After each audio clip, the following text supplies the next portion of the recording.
हमने हमेशा खुद पंगे लिए हैं। 1980s के अंदर हमने अमेरिका की मदद की कि हम तुम्हें बचाएँगे। फिर 2000 के अंदर हमने उन्हीं को मारा क्योंकि हमारे अब्बा जी ने कहा था कि मार। जो है ना पाकिस्तान की पॉलिसी काफ़ी प्रो तालिबान की उसके साथ रही है। लेकिन अगर बीबीसी या सीएनएन वगैरह कवरेज करेंगे देन पाकिस्तान को नुकसान होगा। 1950 में लियाकत अली खान ने हमारी वाहिद दफ़ा अमेरिका चुन लिया।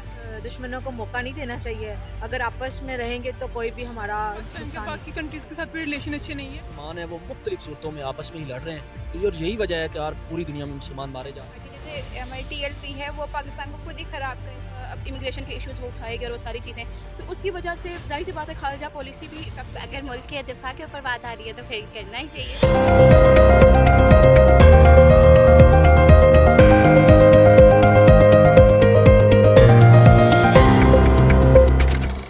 वालेकुम अस्सलाम। क्या नेम है आप? आसिफा नाज।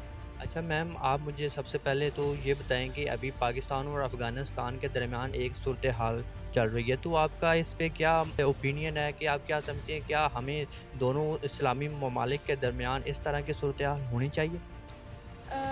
देखिए, जब आप एक रीजन में नेबरिंग कंट्रीज़ हैं और इतनी ज़्यादा आपका बॉर्डर जो है ना वो लाई कर रहा है कि पाकिस्तान के सबसे मतलब 2600 किलोमीटर तक जो है वो बॉर्डर जो है वो शेयर कर रहा है उसके साथ ड्यूरल लाइन जो है। और बिसाइड द फैक्ट कि हम लोग ये देखें कि इस्लामिक मुल्क है तो इसके साथ ताल्लुकात कैसे होना चाहिए, हमें ये देखना चाहिए कि नेबर है, एक रीजन में हम लोग रह रहे हैं, तो भी मेरे ख्याल में इस तरह के कन्फ्लिक्ट्स जो है ना दोनों ममालिक का ना सिर्फ जो है ना वो अमन के लिए और जो है उसके लिए बाइस खतरे का बाइस है, बल्कि जो पूरा रीजन है वो हमें लगता है किस चीज़ में अगर इस तरह के कन्फ्लिक्ट्स जो है ना वो एक्सटेंड होते हैं, पूरा रीजन हमें इन्वॉल्व होता हुआ दिखाई देता है, जो कि अमन की सूरत हाल के लिए बेहतर नहीं है। और बाकी इकॉनमिकल और तमाम जो फैक्टर्स भी जब एक जो है वो इस तरह के कन्फ्लिक्ट्स और जो टेंशन्स दिखाई देती हैं दोनों ममालिक में, तो वो अराइज़ होते हैं, तो वो हमें लगता है कि उन तमाम मामलात के लिए जो है ना ये नुकसानदेह है। अफ़गान की हुकूमत आती हुई दिखाई देती है हमें अफ़गानिस्तान में 21-22 में, तो हमारी जो पाकिस्तान की जो खारजा पॉलिसी थी वो काफ़ी प्रो अफ़गानिस्तान हमें दिखाई देती है कि काफ़ी सपोर्टिव रहे हैं। और काफ़ी अभी ये स्ट्राइक्स सर्जिकल स्ट्राइक्स करने से पहले ही पाकिस्तान ने 4-5 साल तक जो है ना वो मुख्तलिफ ममालिक के साथ मिल के जो है वो इनके साथ मुज़ाकरात करने की कि जो हमारे मसाइल हैं कि आपकी वजह से टेररिज्म हो रही है, स्मगलिंग हो रही है हमारे मुल्क में, उन मसाइल को आपके साथ मिल के जो है ना हम लोग कैटर करें। तो हमें दिखता है कि जो है ना पाकिस्तान की पॉलिसी काफ़ी प्रो तालिबान वो जो वहाँ पे गवर्नमेंट आई है तालिबान की उसके साथ रही है। लेकिन अब ज़ाहिर सी बात है इन सारे कन्फ्लिक्ट्स के बाद अगर हम लोग कहें कि पाकिस्तान की खारजा पॉलिसी जो है वो इफ़ेक्ट नहीं होगी, तो ऐसा नहीं है। हमें लगता है कि जो पाकिस्तान ने फिर स्ट्राइक्स की उसी से ज़ाहिर होता है कि अब हमें लग रहा है कि हमें इक़दामात खुद से करने की ज़रूरत है। उसी का नतीजा फिर हमें ये स्ट्राइक्स और वो सारा कन्फ्लिक्ट दिखाई दे रहा है। 40 साल से तकरीबन जो है वो 3-4 दहाइयों से वहाँ पे रह रहे थे पाकिस्तान में, एकदम से जब आप उन्हें निकालने की कोशिश करेंगे तो एक रद्द-ए-अमल अब हम नहीं एक्सपेक्ट कर सकते कि वो मोरल पे रहते हुए कोई रिएक्शन नहीं देंगे। वो रद्द-ए-अमल बड़ा फितरी सा है। भी होना चाहिए कि एज बिंग पाकिस्तानी और एक मुसलमानी ममालिक होने के साथ साथ हमारे मुल्क के अंदर इख्तिलाफात बढ़ते जा रहे हैं। और जैसे कि हम देख रहे हैं कि हमारे ममालिक के अंदर हमारी जो मुस्लिम पार्टी जैसे हमारी टीएलपी है वो पाकिस्तान को खुद ही ख़राब कर रही है, उनको खुद ही नुकसान पहुँचाना चाह रही है। तो हम किसी और मुल्क से कैसे एक्सपेक्ट कर सकते हैं कि वो मुल्क भी दूसरे मुल्क को लड़ाई ना करे, जैसे वो जंग कर रहे हैं ऐसे हम नहीं एक्सपेक्ट कर सकते। एडमिन पाकिस्तानी हम बिल्कुल भी अपने पाकिस्तानी होने के सबूत से हम नहीं कह सकते कि भाई ये जंग जो है वो सही कर रहे हैं या नहीं कर मेरा रहे। ये कि इस्लामी ममालिक को आपस में मुत्तहिद रहना चाहिए और हमें दुश्मनों को मौका नहीं देना चाहिए। अगर आपस में रहेंगे तो कोई भी हमारा नुकसान नहीं कर सकता। क्योंकि जिस तरह अगर वो कर रहे हैं ना कि दूसरे मुल्क को नुकसान पहुँचाना चाह रहे हैं, तो क्या वो अपने मुल्क को ठीक कर रहे हैं? उनके साथ दूसरी जो पार्टीज मिली हुई जैसे कि इसराइल है, इंडिया है, अमेरिका है, वो सब भी उनके ऊपर अटैक करें। अगर वो पाकिस्तान के खैर जंग कर रहे हैं ना, तो क्या पता कि जो बाकी ममालिक हैं वो भी उनके खैर जंग करें, फिर क्या होगा उनके साथ? तो मैं यही कहूँगा कि दोनों कंट्रीज़ की होम मिनिस्टर्स को बैठ के मामलात को पीसफुली हल करना चाहिए, क्योंकि वार के अंदर तो कोलैटरल डैमेज होता है ना। कोलैटरल डैमेज के अंदर जो है पब्लिक भी मरती है, गवर्नमेंट भी मरती है, दोनों साइड से मरती है। अगर रेफ्यूजीज़ की बात की जाए तो रेफ्यूजीज़ में ये है कि अगर वो असाइलम अप्लाई करते हैं, वो एक प्रोटोकॉल के मुताबिक चलते हैं, तो वो गो होना है तो भाई जाके अपना असाइलम लें, इधर क्या नाम लें, पाकिस्तान के अंदर वो रह सकते हैं, वो ज़िंदगी गुजार सकते हैं, अच्छे ख्वाब दे सकते हैं। पाकिस्तानी ख्वाब इंटरनेशनल लेवल पे नुकसान होता है पाकिस्तान की इमेज को बेसिकली। पाकिस्तानी जो ख्वाजा पॉलिसी मैं उसकी बात कर रही हूँ, यानी कि इंटरनेशनल लेवल पे उसको कितना नुकसान। हाँ, वही मैं कह रहा हूँ ना, इंटरनेशनल लेवल पे अगर कवरेज होगी तो अगर बीबीसी या सीएनएन वगैरह कवरेज करेंगे दैन पाकिस्तान को नुकसान होगा। अल जज़ीरा वगैरह, मेरा ख्याल है अल जज़ीरा ने कवरेज किया, डॉक्यूमेंट्रीज भी बनाई हैं इनके ऊपर, रेफ्यूजीज़ के ऊपर।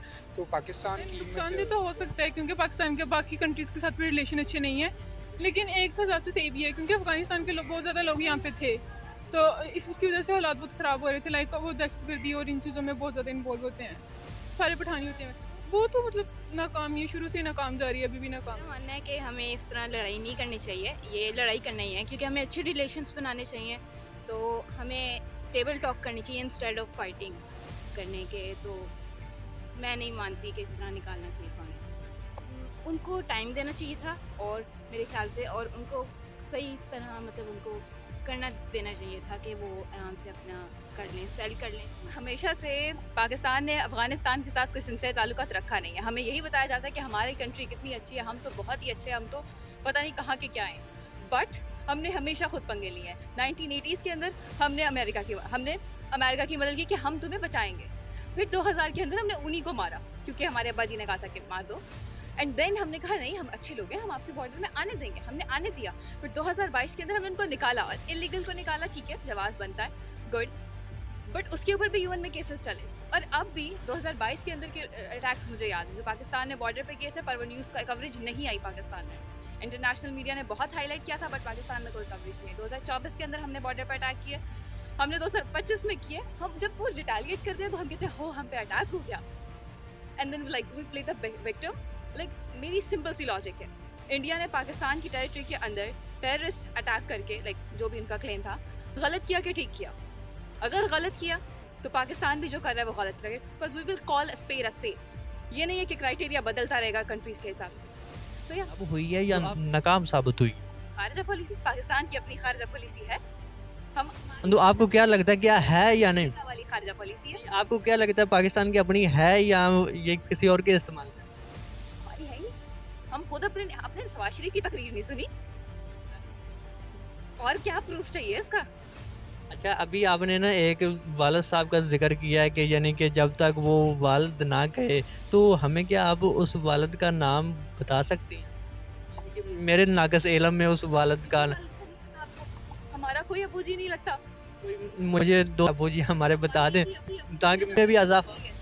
1950 में लियाकत अली खान ने हमारे वाहिद अब्बा अमेरिका चुन लिया था रूस को छोड़ के, तो बस हमारे वो एक ही वालिद हैं। अपनी अकल इस्तेमाल करो। पाकिस्तान को या अफगानिस्तान? बात नहीं है, ये अफ़गानिस्तान के अलावा जो दीगर इस्लामी मुल्क हैं उनमें भी इत्तेफाक और इत्तेहाद नहीं है। हमारे जो साथ ईरान है उसके साथ हमारे ताल्लुकात भी कोई मामूल के मुताबिक नहीं रहते। अब अफ़गानिस्तान के साथ मसला हो रहा है, तो बेसिकली आप समझें तो जो यूरोपीय अक़वाम है वो बिल्कुल इकट्ठी हैं, और जो मुसलमान हैं वो मुख्तलिफ़ सूरतों में आपस में ही लड़ रहे हैं। और यही वजह है कि यार पूरी दुनिया में मुसलमान मारे जा रहे हैं। फ़लस्तीन हो, गज़ा हो, कहीं भी हो, बोस्निया हो, चीचनिया हो, मुसलमान ही मारे जा रहे हैं क्योंकि इनमें इत्तेहाद नहीं है, इत्तेफाक नहीं है, एक प्लेटफार्म पे इकट्ठे नहीं हो सकते। वो अलामा का एक शेर है कि कहीं है फ़िरका बंदी और कहीं है ज़ातें, क्या ज़माने में पनपने की यही है बातें। तो मुसलमानों को इकट्ठा होने की ज़रूरत है। बिल्कुल ही होना चाहिए, दो इस्लामिक कंट्रीज़ को आपस में अमन के साथ रहना चाहिए, लेकिन क्योंकि उन्होंने पहले हमला किया था तो जवाबी कार्रवाई करना तो हमारा बनता था ना। बिल्कुल ठीक है, ये नुकसान तो देखिए काफ़ी हुआ है क्योंकि ये हमारे इस्लामिक कंट्रीज़ हमारी ब्रदर कंट्रीज़ हैं, इनके साथ हमारे अच्छे ताल्लुकात होने चाहिए ना। अब ये एक बहुत बुरा इम्पैक्ट पड़ेगा हमारी दूसरों के सामने हमारी इमेज का कि मुस्लिम कंट्रीज़ की आपस में ही नहीं बन रही है। इस तरह हम अमेरिका के साथ हमारे रिलेशंस काफ़ी आजकल ऊपर जा रहे हैं, तो मे भी सर्वाइवल पॉसिबल हो जाए, लेकिन इस्लामिक कंट्रीज़ में थोड़ा कि उन्हें अपने जो नेबरिंग कंट्रीज़ हैं उनके साथ अच्छे से रहना चाहिए, और अगर मुल्क के दिफा के ऊपर बात आ रही है तो फिर करना ही चाहिए। इस तरह की मज़ीद इंफॉर्मेटिव वीडियो देखने के लिए हमारे YouTube चैनल को सब्सक्राइब करें और साथ ही घंटे के आइकन को दबाएं।